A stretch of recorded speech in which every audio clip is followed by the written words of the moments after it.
ලංකාවට ආසන්නව ගිනිකොන දෙසින් පවතින අඩු පීඩන කලාපය ඉදිරි පැය 24 තුළ තවදුරටත් ක්‍රමෙන් පීඩන අවපාතයක් දක්වා වර්ධනය වෙමින් උතුරට බරව වයඹ දෙසට ගමන් කිරීමට හැකියාව පවතිනවා. මෙම පද්ධතියේ බලපෑම හේතුවෙන් දිවයිනේ පවතින තද වැසි සහ තද සුළං තත්ත්වය ඉදිරි දින කිහිපයේදීත් බලාපොරොත්තු විය හැකියි.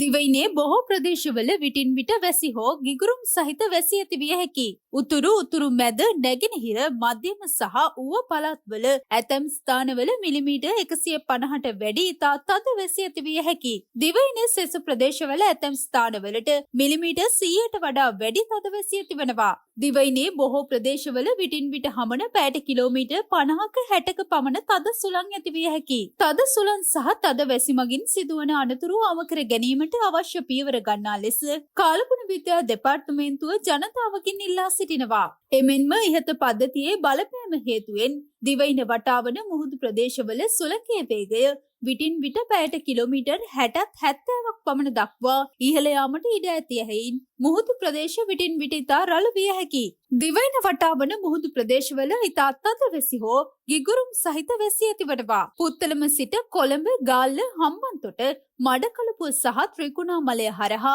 කන්කසන්තුරේ දක්වා වෙරළට ඔබ්බෙන් වන මුහුදු ප්‍රදේශවල මුහුදු රළ උස මීටර් 2.5 3.5ක් පමණ ඉහළ යාමේ හැකියාවක් පවතිනවා.